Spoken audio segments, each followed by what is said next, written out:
Amen.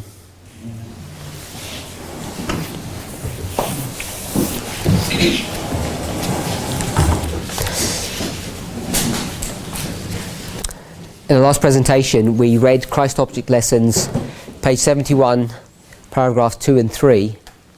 And before that, we read from Evangelism 613, paragraph 1, because we were making the point that the problem is, at the end of the world, which is the same problem that they experienced in the 1888 period, was that people were taking the time of the end, its secondary application, and pushing it into the future. And it causes many problems, and it's misleading. And we need to be very, very careful about how we approach this issue. When we looked at paragraph 2, the last sentence is in bold in your notes, or on page 20. It says, "Nay, lest while ye gather up the tares, ye root up also the wheat with them. Let both grow together until the harvest." So we've defined from midnight to midnight cries as work as a third angel. The sealing is complete, it's the binding off or the conclusion, and it's also the harvest. And then from paragraph 3, you'll see the last part of the last sentence after the semicolon, that is also in bold. It says, "And the harvest is the end of probationary time." So we want to mark that as well. So this binding off period that we're discussing now, that seems to loom larger and larger in our horizons when we think about where this message is headed, it's all characterizing these things that we're very familiar with. This is the end of probationary time.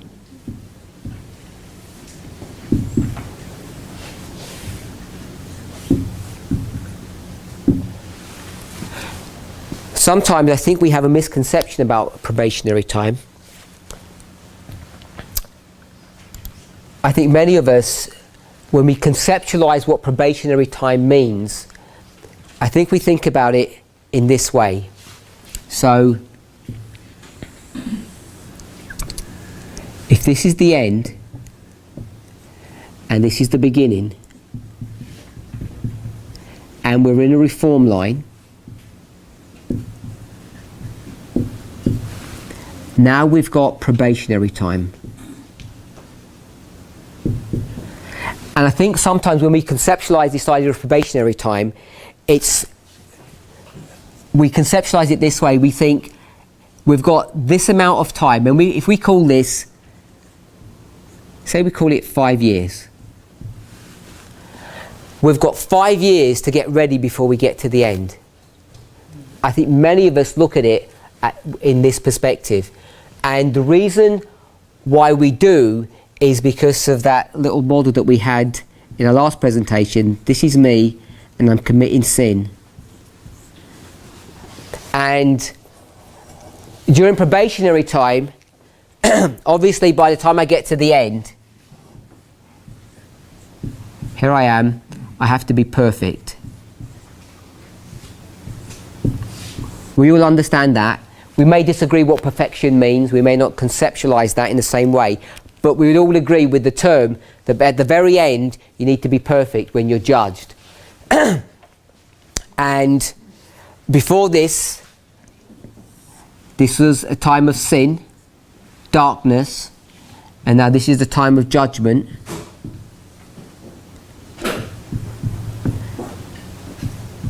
So here's the judgment, and this is sin or darkness.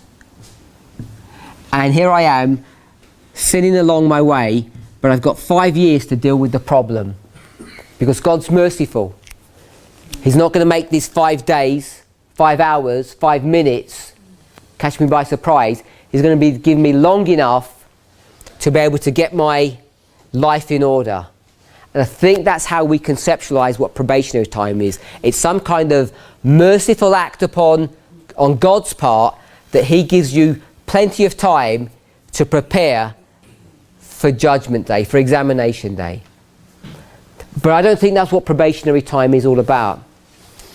I think probationary time, and hopefully this shouldn't be a surprise, it's not the way we conceptualize it in this way, what it actually is, it's a time of testing. So I want to suggest that probationary time is a time of testing, not a time of waiting around patiently, getting on with your life, and God sitting there thinking, I've given you 5 years to sort things out. No, probationary time is a time of test, and the test begins at the beginning. So probationary time is you're supposed to sort out your problems at the beginning and go from this position of relative strength to a place where you're so strong when you get to the end of this testing period that you're ready for examination day. That is what I think probationary time is about. It's not this time period where you can dilly-dally and take your time and be ready. Not be ready straight away. So if we get time later on in the week, I want to deal with this a little bit more, but I'm just going to mention it here. So I'm not going to explain it in any great depth. So I don't know if the argument is that sanctification is the work of a lifetime. You know, people use that. We have a lifetime, and right at the end, yes. we need to be saved. So when we teach this message, and you've seen me do it a number of times, and I'm pretty sure you've seen every single presenter of this message do this, because it's correct, it's not incorrect. 9/11, no, let's not do 9/11, let's do let's do Millerite history, it's a bit clearer there. I'll put 1840, so I would put 1E, yeah? The empowerment of the first angel. Hopefully we're comfortable now that there's a distinction between the empowerment and the arrival. So I'm not going to address that issue, so I'm just going to call it number 1. So here's number 1, and then we have 1844, April the 19th, 1844, October the 22nd. And you've seen me do this.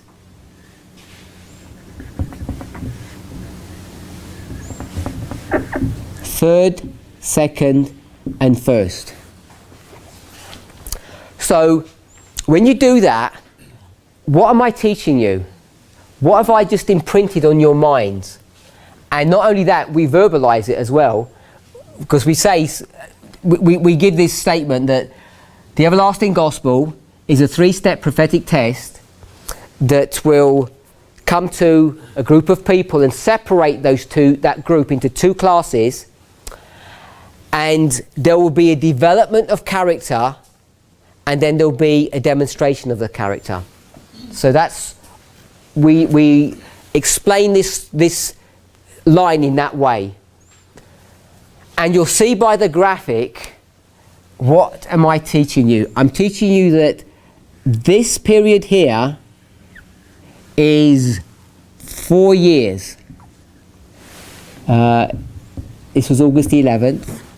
So it's just shy of 4 years. So there's 4 years, and this one is, if we go to April, May, June, July, August, September, October, 6 months. We're okay with 6 months? Here's half a year. And here is, I'll just call it 1 day. A moment. So what you will have seen being taught time and time again, correctly, is that the first and second angel's messages are related to time. They have time periods attached to them. Probationary time. Yeah, so that all fits. And then number 3, it happens, I'll use the word instantaneously, in a moment. There's no time element here. You've heard this expression, a point in time. So it's a point, so here's my point, and there's no time there. So if there's no time, if time is connected with probation, there's no probation left. The test comes to an end. And so inbuilt in this idea, we're going to say that this is sin, righteousness, and judgment. John 16 verse 8. And whether or not you've realised it or not, I think you may have, I'm saying to you, look, you've got 4 years to get your act ready. So here I'm saying, this brother over here is a sinner. But don't worry about it, because you can play around with sin for 4 years, because God is really merciful to you. Because you're in probationary time. You've got 4 years to play and make a decision. And then don't even worry after that, because then you've got another 2 years to get things in order, because He's so merciful, until you get to this moment in time. And I think when we teach this message this way, it almost gives a blank check or a license to sin. And the reason why that's happening is because we, whoever the we is, whether it's you or me, are confused about this issue that I'm just going to explain. We're confused about the issue of our personal experience with God and this corporate reform movement where God is taking a body of people, because He's not going to save an individual, He's saving a body of people. A church is being developed. This is the 46 years of the development of the church. He's getting the people ready, and it takes time for Him to do that. And when you take this tension between this movement and this individual here, me, when you take the tension between, and I'll draw it this way, this movement is the church, construction of a building, the temple. When you have the tension between these two things, it can become confusing, because what I'm showing here is not the work of an individual. This is the work that's being accomplished for this church that's being constructed. But when you listen to this, and I say, look, you've got 4 years, because God is so merciful, He's giving you all this time to get ready, you go away thinking, I can carry on doing sinning for 4 years. And I'm not the only person who's doing this to you, because you've got a whole church that teaches you that anyway. So it's all comfort and peace and safety. And then we come to our own reform line, if this isn't bad enough. So let me do it. Hopefully we can all see it here. Can we see it this low, or shall I rub this out? So we make things worse when we do this. So let me line it up this way. Here's 9/11, Sunday law. Okay, we're not dealing with the priests now. We're dealing with the priests and Levites. This is Adventism, or I could make that midnight cry if you prefer. I'll make it midnight cry if you want to, if it's helpful, because sometimes people begin to get confused when we switch back and forth. We'll keep it that way. And I'm saying, look, here's number 1, the arrival of the first angel.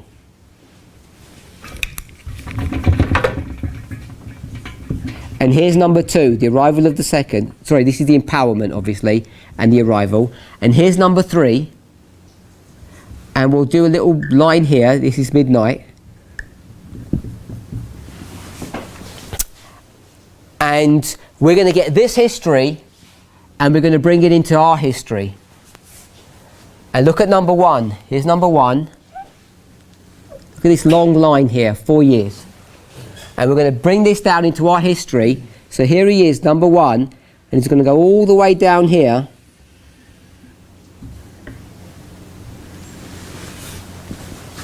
And here's number 2. And I've explained very briefly, because I've explained it before, and it's on the internet, that you're going to combine the second and the first angel, and this is going to come down here as this one comes down here. And I briefly explained that earlier this week, but we've explained this many times before, many speakers have. And so you've got number 2 that takes you all the way here. And if you thought this history was bad, because that was only 4 years, we're here in 2016. So we've got 2016 and 2001, which is 15 years. So we've got, so far, up to here, we've got 15 years of messing around with sin. Because this is number 1, sin. So you can play around with sin for the last 15 years and everything's going to be okay. And that's what people walk away with if they're not careful.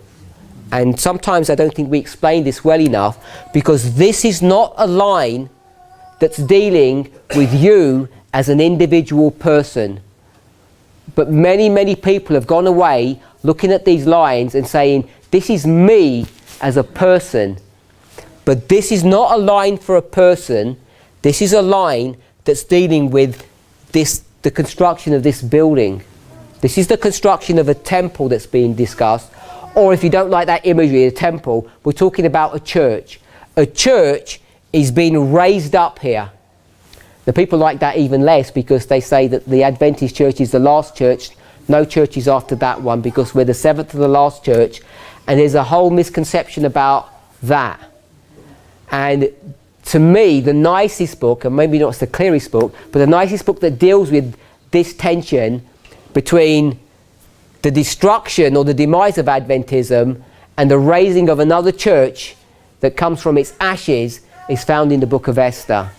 The book of Esther deals with this issue really clearly, about the tension between these two churches in this time period here. And you could see why that is, because you've got 2 women. You've got 2 women in that story, and they're both married to the same man. So, if you're interested in that story, go on the internet. There's some nice presentations. This is promotion of material that's already out there. Please study. There are good presentations on the book of Esther that address this issue about how you get 2 churches coexisting at the same time. A woman in Bible prophecy is a church. We're all clear on that. We all know that. So when you've got a story about 2 women, you've got a story about 2 churches marrying the same man, and if you check the story carefully, they're marrying him at the same time. Now, it doesn't tell you that in the story as a real life story, because they happen one after another, but what is that story? It's a parable. And parables are very strange beasts. Parables you can do some interesting things with, because you then take those dates and those events and they become not dates and events but symbols. And when you get a symbol such as the Sabbath, you can take the Sabbath 4,000 years ago, and you can take the Sabbath in the near future here at the Sunday law, and you can line those 2 up. Can't you do that? Yeah? Because you're taking the symbol of Sabbath and lining them up. So you can do the same thing with dates. And if you go into the book of Esther, you can line up the beginning when Esther comes into that story, and you can line her up with the beginning when Vashti comes into the story, and you can line them up really nicely, and you'll see that this man is married to 2 people, or in relationship with 2 women at the same time. Doesn't that also correlate with Jacob marrying Leah and Rachel? At the same time. So there's these 15 years, and this 15 years is not dealing with your life. This is dealing with the life of this movement. So sometimes we think that it's okay to struggle, if you want to use that, if you like that term, struggling with sin. I prefer to say committing sin. If you're committing sin up and down in this time period, that you think is okay. And the reason why you do that is because your concept of probation, because you've conceptualized probation is a time where God's saying, we won't deal with the mess yet. You've got a few years to play around, sow your wild seeds, and then we'll have to deal with it. And the church wants to deal with it over here at the end, when probation closes. Because I want to change this to Sunday law, and they say, let's deal with sin here, when it's too late. And the reason they do that is because now we're in probationary time. You can play around and get ready, then you deal with it here. But probationary time is not a time of waiting around or playing around with sin that you've been playing it with for 15 years. Probationary time is a time of test. So, if we do have time, I want to demonstrate conceptually that actually number one doesn't go all the way down here. It actually starts right here, and it's the point in time. And what's being discussed when we do that is an explanation of an individual, because this is an individual's line I've just drawn now, compared to a corporate line which goes all the way to the end. And it's this subtle difference between this relationship and this one that makes all the difference in us intellectually being able to deal with the sin problem in our lives. Or in the term that people like to use it, justification or righteousness by faith. When you deal with this issue, you need to deal with the concept of corporate and individual, and they're slightly different, but there isn't any real difference. When you realise these lines are not dealing with you as an individual. I get this question all the time, because I've drawn this line here, it looks like this, all nice, and people say, I only came on the message 3 years ago in 2013. Does that mean I'm lost? I'm in a problem because I've been messing around all of this time? How do you explain that? And we can explain it when we understand the relationship between what's actually being drawn on the board here. It's the same issue. God's dealing with humanity is always the same. It's always the same, and we need to understand it, because I don't know how many people here were in 2001 on this message, running with this message. I doubt if anybody was here. There may be one or two individuals, I don't know, because I don't know you well enough, but probably nobody was here. So we've all come into this message somewhere down the line. So we need to explain and understand how we deal with those things. Okay, so we got to this. The reason why I spoke all about that is because I made the point of probationary time. I want us to understand that probationary time is not a time of sinning. It's a time of testing. It's a time when the test begins. And when does the test begin? It begins at number 1. Now you're in the test. And that's how we should be thinking about probationary time. And we've conceptualized it in the wrong way. I'll leave that up for a bit. Hosea chapter 10, verse 12.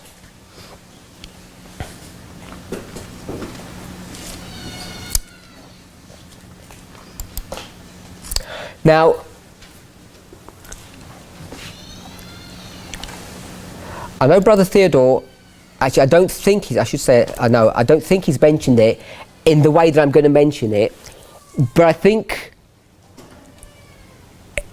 he would agree with what I'm suggesting, and I think it's something that we should all do.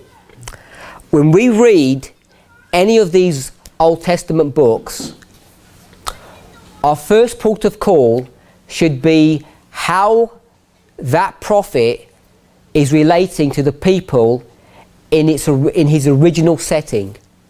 What I mean by that is, if we're going to read the book of Isaiah, we should know when Isaiah was living, who he was speaking to, and what the issues were that he was dealing with. We should always look at the literal, local application first, before we make a symbolic, prophetic application. But there are very few people who seem to do that. And I'm not saying we make mistakes, or we've made mistakes in this movement, but many, many people make mistakes because they take prophecies and they apply them at the end of the world, and they don't realize the application that they were written about in the original setting. Because they don't understand it, they make a misapplication. Let me give you an example for that. I'm not saying we make a mistake. Let's go to Isaiah 28. I just want to show you a problem that we often get into. Because when we do Isaiah 28, if you've been in this movement for any length of time and you've listened to enough presentations, you'll know that if there was a theme for Isaiah 28, it would be this: line upon line. Yeah? And what we're going to say is the whole point of Isaiah 28 is we're going to take one line of history and apply it to another line of history. That's how we use Isaiah 28. And who is this message about line upon line being addressed to? Is it being addressed to Baptists, Methodists? Is it being addressed to the conference structure? Or is it being addressed to you, people on this movement, to Adventists? Who do you think this is being addressed to? Now, when we talk about this in our circles, we say this is a message to Adventists. Adventists, you and I, are supposed to understand this message. When I say this message, I know we haven't discussed this. I normally discuss this issue at the very beginning of a prophecy school nowadays, when we talk about visions, and this is the Hazon vision that I'm talking about. When I say this message, some of us may not know what I'm talking about when I do that. Everybody knows Daniel chapter 8, verses 13 and 14, and the question is, how long is the vision? Yeah? The 2300-day vision. So that vision that's being discussed is what I mean here. This is just a Hebrew word, and I want to show my intelligence by using Hebrew words here, instead of just saying vision, show you how clever I am. So there's this vision that's being discussed, and when we use Isaiah 28, we're lining up Isaiah 28 with the book of Daniel, and we're saying it's all the same story, and it is, because we're using this line upon line idea, and we're saying this message that's being spoken about in Isaiah 28 that we have to discuss line upon line is this vision, which is the Hazon vision, in many, many different stories.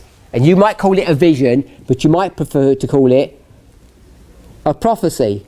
So the prophecy of Esther, Isaiah, Ezekiel, all the same prophecy. There's nothing new under the sun. It's all the same story, and the same story about the history from 9/11 to the Sunday law.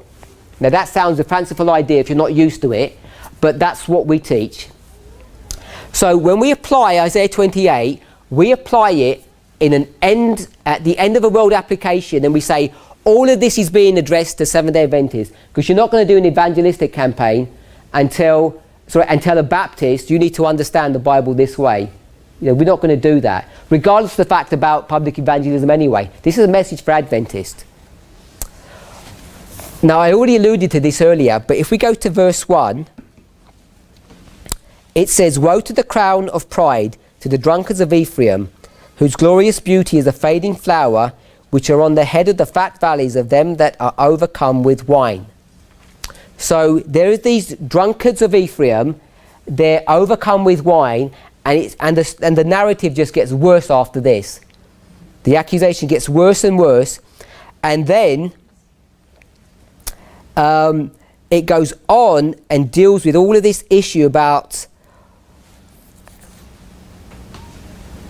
what the problem is with these people, and then it talks about the solution to the problem, and it talks about this line upon line study, and then in verse 14 it says, "Wherefore hear the word of the Lord, ye scornful men that rule this people which is in Jerusalem, because ye have said, we have made a covenant with death, and with hell are we in agreement." And we've spoken about this before, and they've got this lie that they've gone into agreement with. So the point I want to get from this is that we're dealing with two groups of people. We're dealing with the 10 and the 2. This is Ephraim, and this is Judah. And Judah gets introduced in verse 14.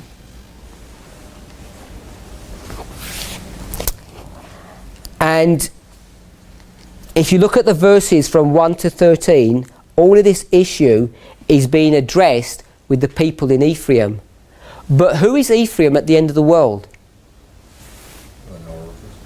The people, Ephraim are the people who are in Babylon. They're not Seventh-day Adventists. So when you take how this was being applied in its literal setting, it's slightly different to how we apply it at the end of the world, because at the end of the world we're making these Ephraimites Adventists.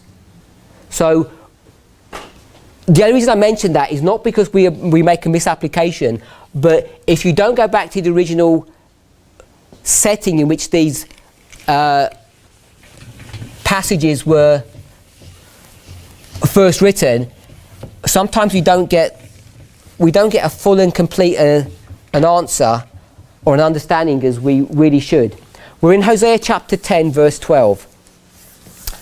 So that was a long introduction to Hosea, and the reason I mentioned that is because what I want us to see is the following.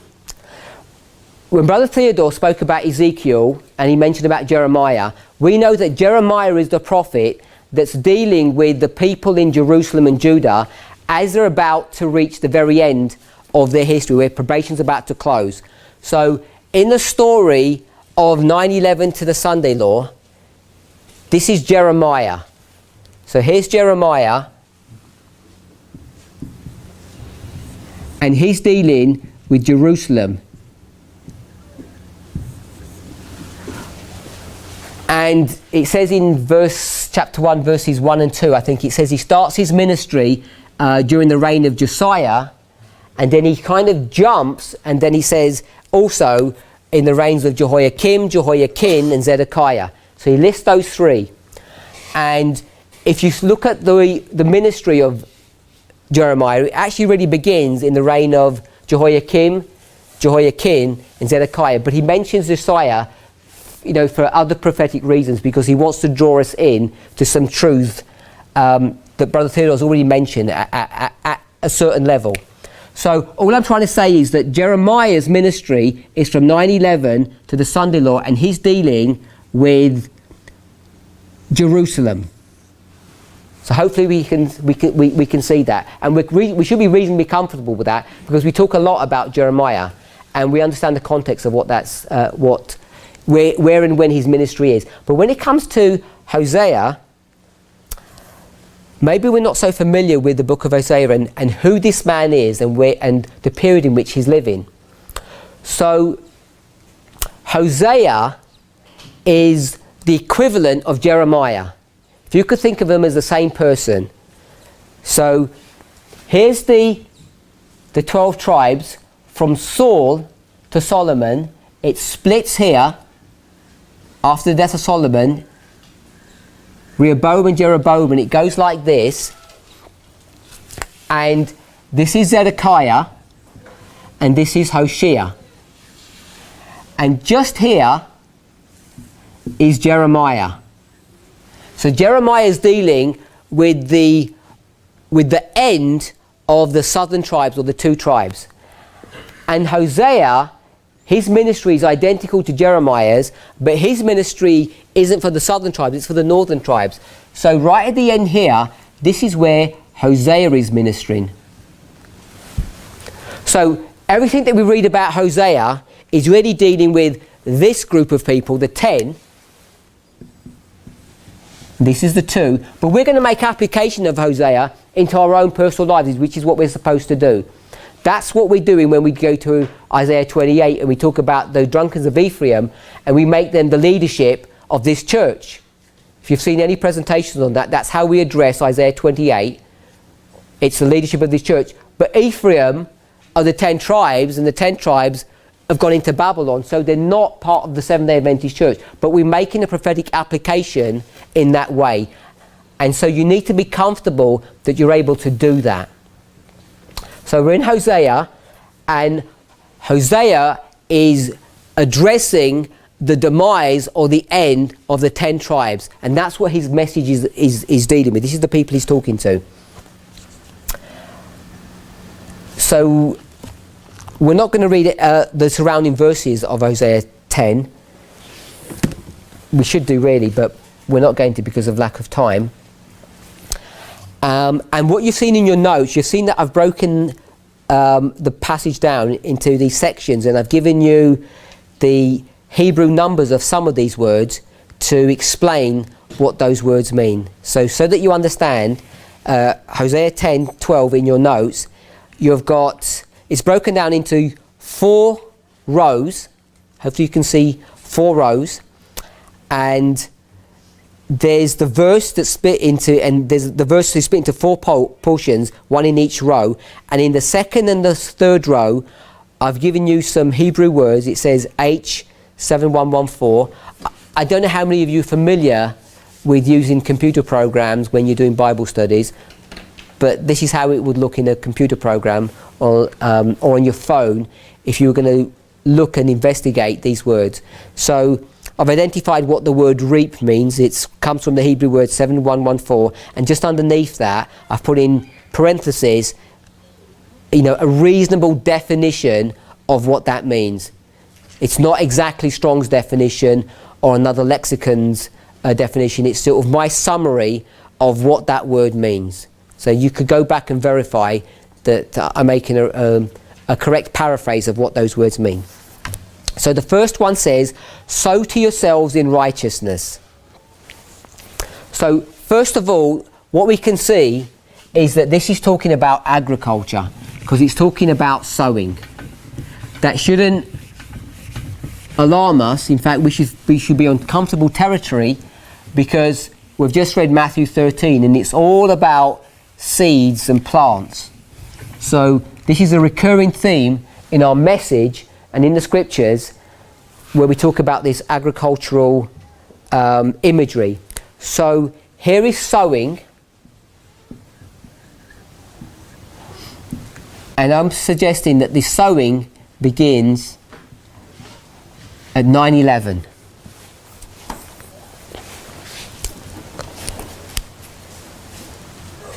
We've already discussed this issue when we looked at Matthew 13, so I'm not going to go over the arguments to justify why that's so, because we discussed them when we tackled Matthew 13, if you remember, that there's this sowing and then there's this night and then they go to sleep, which goes back to the parable of the 10 virgins, Matthew 25, which goes back to Millerite history. So it all comes back to 9/11 or April the 19th. We're here where there's this sleeping that goes on and these seeds are being sown right here, and it all comes back to 9/11. So this is where this sowing is. And the first thing that we want to see, it says, sow to yourselves in righteousness. So is this in agreement with the lines that we develop? Sure, it should be, if we develop these lines correctly, because this is sin, the first step, the second step is righteousness, and the third step is judgment. So we've placed the second step of righteousness at 9/11 that we got right from here, April the 19th, 1844. The second step, righteousness, it's right here, and it comes all the way down to 9/11, righteousness here. And it says, sow to yourselves in righteousness. So here's righteousness at 9/11. So this is confirming everything that we've spoken about, not only in my series now, but throughout all the messages that you've heard on this message, that at 9/11 you are required to be righteous. This is where righteousness is being addressed, and you're supposed to sow righteous seeds right here. Then it says, the next line, reap in mercy.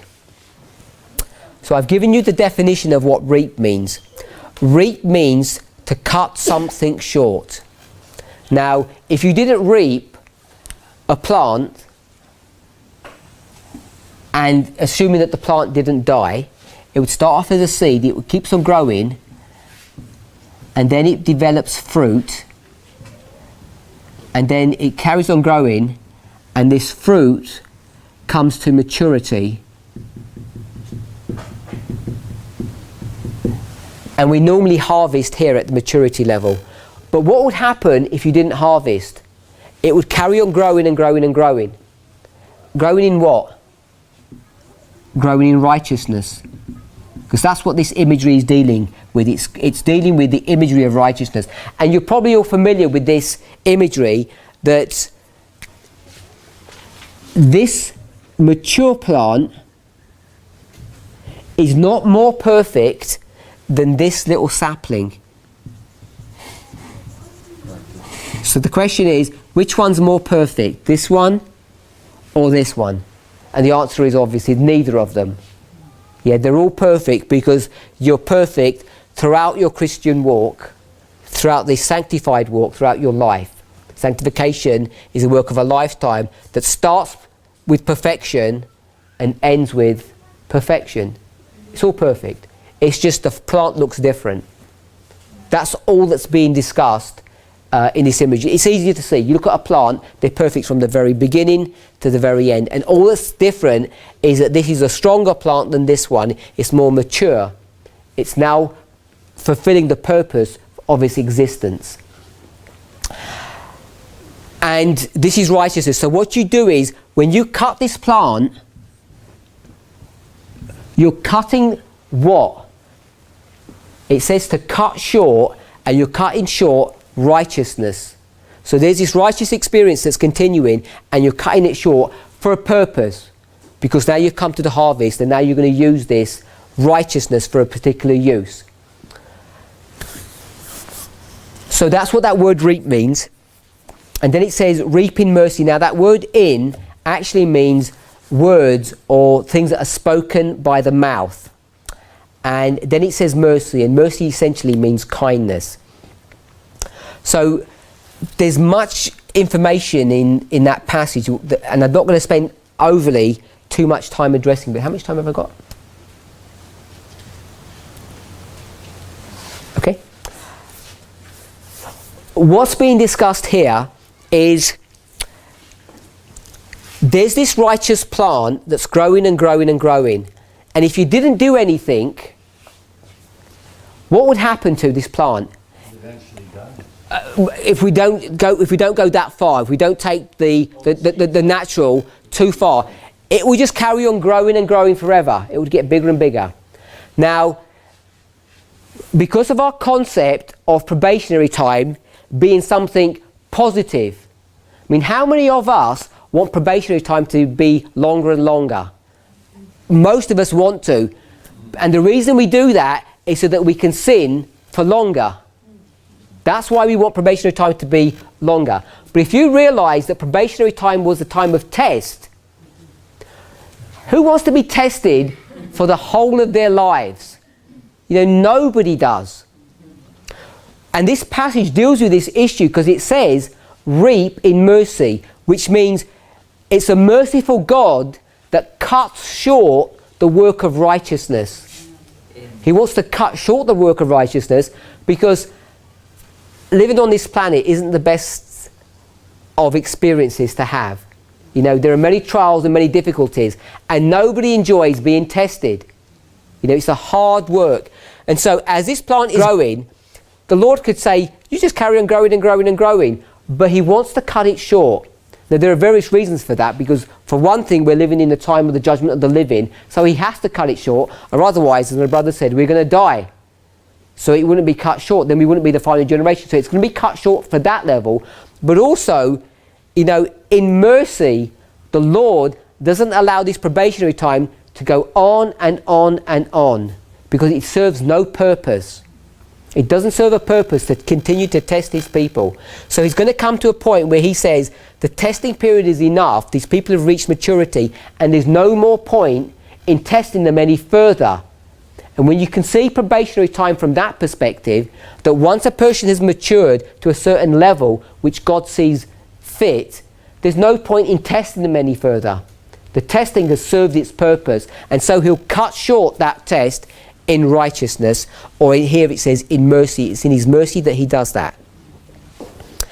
And another point that we want to just pick up from this, here, if you sowed righteousness, I'll put R, here you sow in righteousness, what would you reap at the end? If you sowed righteousness, what would you reap?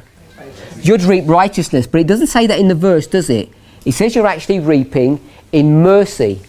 So there's something else about this relationship that's going on in this probationary time, that when this reaping is going to happen, it's not going to be happening according to the sowing. Because what a man sows, that will he reap. And if you sowed righteousness, you'd expect righteousness. But you're going to get a lot more at the end of this. And I think Brother Tabo mentioned this, and many people have mentioned this before, that there's something that's different. I don't even have to verbalize it. There's something strange that happens here at the midnight to midnight cry, the binding off period, which is above and beyond the experience that's going on here. Because in this period here, if you can accept what I've said or thus far without, I know I haven't proven it robustly, that you're supposed to be without sin right here at the beginning. Because if you're right, you're not wrong. This is righteousness. And to be wrong with God means you're sinning in his sight. So you're supposed to be without sin right back here and maintain that position all the way through, because you sowed seeds of righteousness and righteousness happening all the way through. Then what is actually happening here? What is this finishing touch or this binding off or this conclusion? What's going on there? So there's something that, I don't know, many people, if any people, have been able to verbalize it in a way that really pinpoints what that experience is. Maybe we have to experience it to be able to verbalize it. Maybe it's a song that only those can sing who have experienced this thing. And seeing as no one has, maybe we can't sing the song, which means explain what it's all about until perhaps we get there. But what's being brought to view in Hosea 10:12 is the same experience. When we get to here, there's not just the issue of righteousness that's being dealt with. God's going to do something more than that. This reaping happens in mercy. You're not just going to reap righteousness, you reap mercy. You may be familiar with this concept. You know, we work on a plan of addition and God works on a plan of multiplication. So at the end, you know, you might think that 2 + 2 = 4, but God does a lot more than just 4 by the time you come to the end. He has a way of multiplying your influence, the blessings that you can give to people way beyond the mere mechanics of what you're doing. You take one step, he takes. Yeah. And then it says, break up your fallow ground. So this is where it begins to, I think, get interesting. Okay, I won't rub anything out. It says, break up the fallow ground.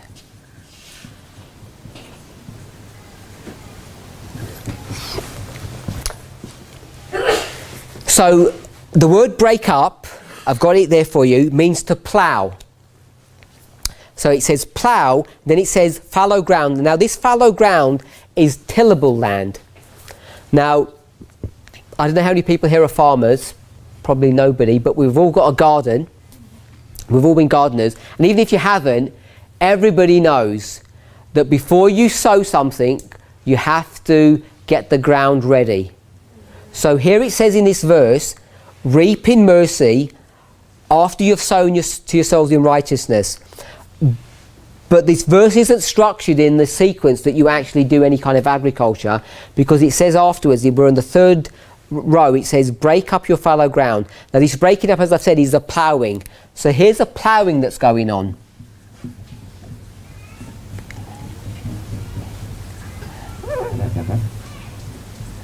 So if we're going to sow these seeds of righteousness at 9/11, you know that ploughing must be a pre-9/11 experience. It has to happen before 9/11 when you're ploughing. So let's have 9/11 here. And here we're going to be doing the ploughing. And here we're going to be doing the sowing. Actually, before I move any further, just want to go back to the point. Now, it doesn't say in the verse, which is why I missed it, that what I'm about to say. Here's the sowing. We're okay with that, and here's the reaping, or harvest. We've already proven and demonstrated that from the paragraphs before, from Christ Object Lessons, because they've got the harvest here. And we've got end of probationary time, and even all the imagery back here is all teaching us this is what's going to be happening. We read in Matthew 13, I think it's 29 or 30, it says, at the end, the reapers are going to be doing this work. So we've got this reaping with the reapers during the harvest. So we've got the sowing and the reaping. So what's happening between 9/11 and the binding off? What's happening in this time period here? It's what's being shown here. So here's 9/11. This is the reaping. So this is, I'll just put the binding off. And what's happening in between that? There's growth happening. So there's sowing and growing. And then reaping. Now, if you take care of a plant properly, I would challenge you to look at a plant that one day grows, then the next day shrinks, then the next day grows, and the next day shrinks. It just doesn't happen. In the natural, it never happens. And that should be teaching us, a deep spiritual truth, that this is a period of growing, not of dying. And when you sin, it's death. However way you want to look at that. Sin is connected to death, but this is a period of growing. And this is a period of righteousness. There's many, many words we could use. Sanctification, growing, righteousness.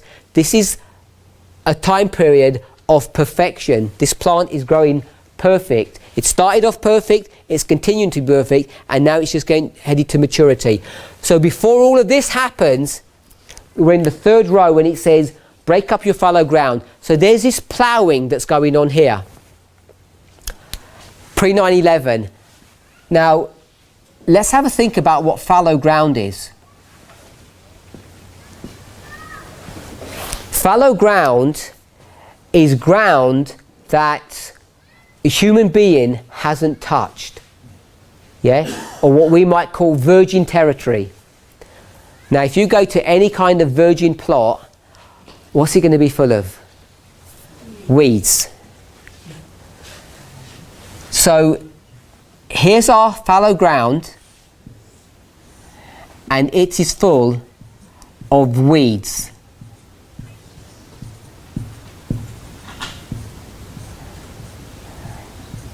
And we know in the story of Matthew 13, when they planted those seeds, there were no tares there to begin with. So that was a clean field when they sowed. So you know that once you've ploughed, just before you've sowed, you've got a clean field. And the purpose of ploughing is at least, it's more than onefold. There are a number of reasons you do that. So how do you get rid of weeds? Yes, we use weed killer today, but in the narrative that we're going to be using, and if you look at traditional agriculture, the way you destroy weeds is by ploughing. You actually kill the weeds by ploughing, because what you do is you plough over the land with the weeds right there and you cut them up.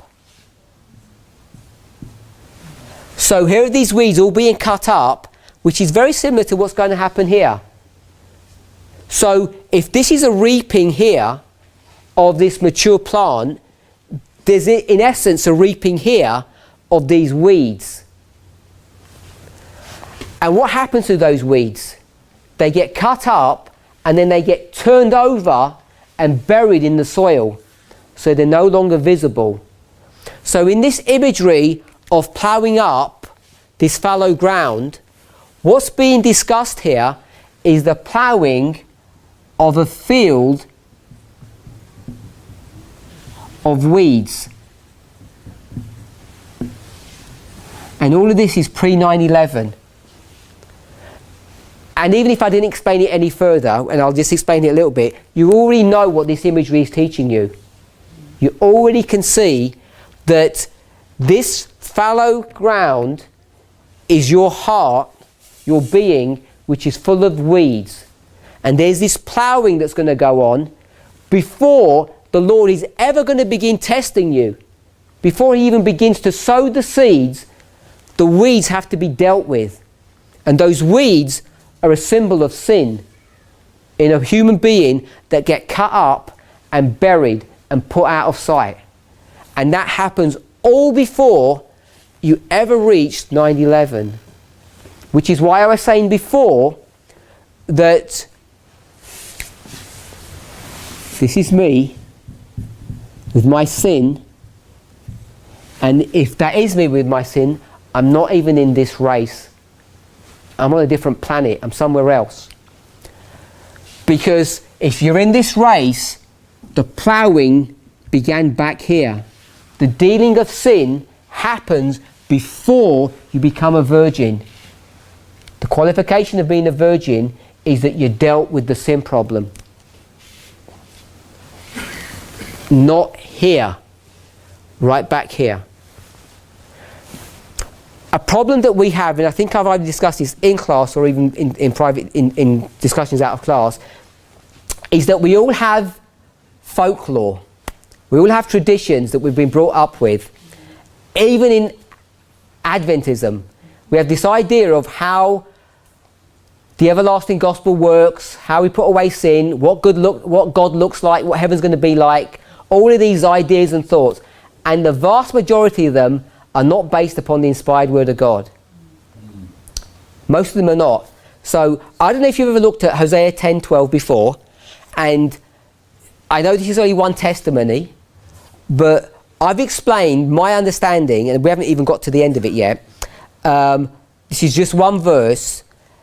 I've tried to explain what I think this verse means, and I've laid it upon a line from 9/11, and in this case to the midnight cry, because I'm just talking about the priests, but we could have taken it to Sunday law. So I've laid it on a line. So I've taken the everlasting gospel, this story is about the everlasting gospel, and I've laid it upon a line, and as soon as I do that, I'm talking about a corporate experience here, the building of a church, and how it's supposed to operate and how it's supposed to work. But we can't get away from the fact that a church is built up of individuals. And as I've explained this, my guess is that at least for a large proportion of you, even if it's a large minority, that I've probably said things that either you don't agree with or that you've been challenged by. And it's based upon your experience in your own life or what you've seen with the brother or sisters that are sitting next to you, whether that's your spouse or your friend, that you're surrounded with people who keep on committing sin. And I'm just telling you that just this one verse teaches you, if you see ploughing, sowing and reaping, if you understand what they mean, and I don't think it's hard to see what they mean, if you put them into the sequence, and there's only one sequence that you can have, which is ploughing and sowing and growing and reaping, you can't get these wrong, you can't get these around the other way around, it just doesn't work. And then what you see the symbolization of a ploughing of a fallow field means, and I don't think I've wrested the scriptures from that because all of you would think that's pretty reasonable. What the problem is, when you look at the conclusion of that and where it takes you to a place that makes you feel uncomfortable, that challenges your experience with God and puts you in a bad place. So you have to really think about, is what I've just explained in Hosea 10:12, is this true? So not over the next hour because someone else is speaking, but over lunch, have a look at Hosea 10:12 and see what you make of that. Because what I make of that is that you can play around with sin back here if you want to play around with it, but this is the time of preparation. As soon as you get to probationary time, 9/11, it's not a time for playing around with sin. This is a time where you're going to be tested on whether or not you are now going to be ready for the reaping or the harvest. And you sow any plant, it starts off here as a good seed because it was sown in righteousness, and it just grows from glory to glory or from strength to strength until the Lord will say, I've tested my people enough. Enough testing. They've been proven or demonstrated to be fit for purpose, and then I'll cut short the test, and then that's when the reaping happens. That's what I think Hosea 10:12 is telling us, and I think you can apply that and place it on a line with real life dates and real life events with real people like you and I. But what it does is it challenges your experience of how you're walking with God. Because most people, and I suspect many of you, think that you can't stop doing sin. You've come to a position where you think sin cannot be eradicated, and the only way it's going to happen is by some kind of sprinkling. So I'll put some sprinkling here. You think some sprinkling's going to go on, whether it's here, and we know that it's going to be outpoured here, and we say this sprinkling or this rain is the thing that's going to wash away your sins. And some people are saying, and I agree with them, it does not work that way. Now, Ellen White comments on this. If you think the latter rain's going to fit you up, it's going to dress you up, ready for something, you're mistaken. The gospel does not work that way. And if you've never understood why, I think the beauty of this message, it causes a lot of heartache and pain, it causes a lot of separation, but the beauty of this message is it explains passages, both from the scripture and Ellen White, that I think were not clear in respect to how they operated. When you introduce them on a line, it suddenly becomes clear. When you take passages like Hosea 10:12 and you place it here, you can see what God is requiring of you. You can see what it means to be ready for a test. So, before we get to the last one, the last part of the verse, in summary, we're sowing at 9:11, and what's supposed to be sown is righteousness, not unrighteousness. And if you're living an unrighteous life today, you're falling foul of the test. You're this person over here. And you're not a wise or a foolish virgin. And I'll put the wise under this line. There's a line of demarcation. These people are in a mess. These people are in a race. I think Sister Michelle was saying, the foolish aren't that bad. She didn't quite say it like that, but that was the inference. They're in a bad position, but they're not that bad because they look pretty good. And I think that's what I'm trying to say here, that if you're in this group doing sin, you don't even look pretty good. You just look a mess. At least be a foolish virgin, because they actually look good. And you've got a chance of being in the race. So we're sowing seeds of righteousness. Before that, you have to break up the fallow ground. You have to plough. And this ploughing, the definition of it means to to break up. It's got it here, to break up, to plough. And it's cutting up these weeds. And they're not only cutting them up, it's burying them. This sin needs to be buried out of sight before the Lord is ever going to sow any righteousness in you. The Lord will not commit adultery. If you read Romans chapter 5, 6 and 7, it makes it really clear. It's a beautiful passage. I'm sure you've all read it. That the Lord won't commit adultery. If you've got sin, He will not produce them. He won't sow a mixed field. It has to be one plant or another. And so that's what this ploughing up is. This fallow ground is ground that's got weeds in it, and it all needs to be prepared pre-9/11 before you ever enter into this race. And the last part, it says, "For it is time to seek the Lord till He come and rain righteousness upon you." So this time to seek the Lord is right here. Let's rub this out. So we've got seeking the Lord. You need to seek the Lord at 9/11. Till He come and rain righteousness on you. So here's this rain. And this is 9/11. It's all at 9/11. Everything's at 9/11. 9/11 is the be-all and end-all of everything. And people say, why do you keep on going on and on and on about 9/11?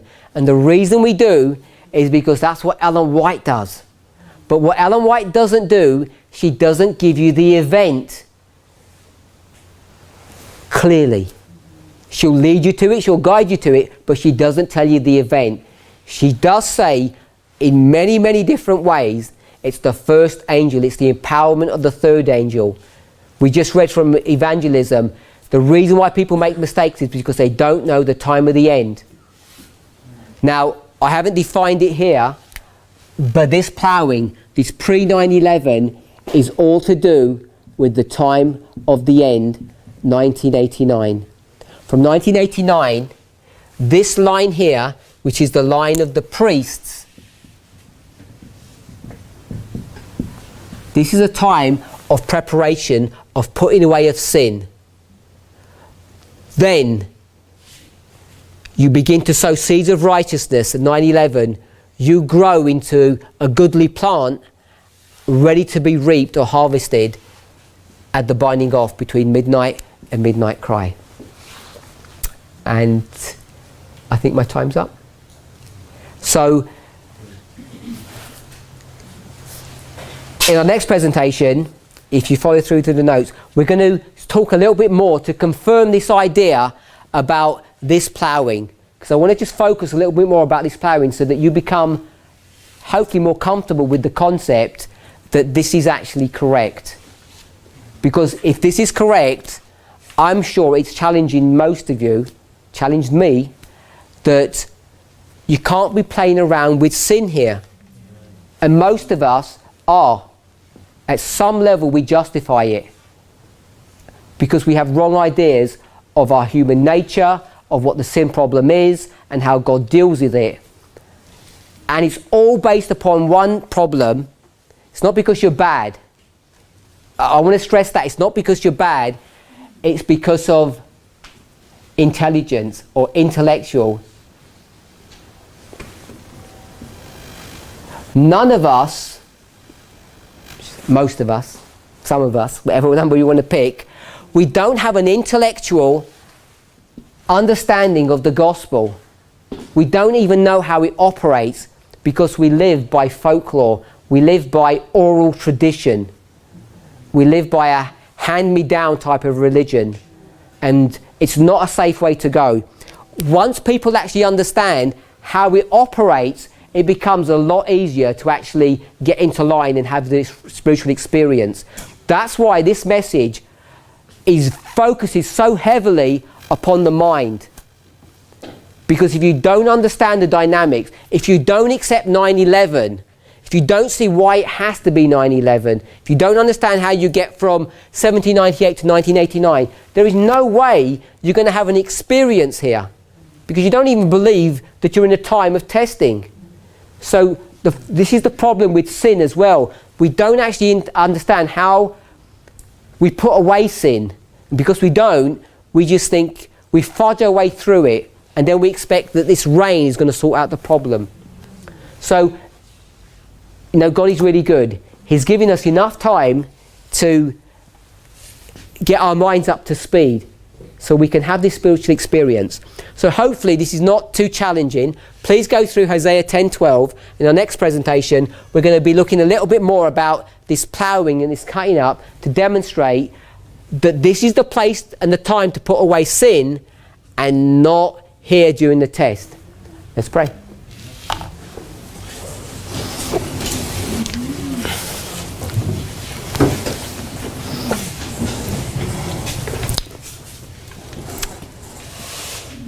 Heavenly Father, we thank you for your goodness, for your watch care and your loving kindness over us.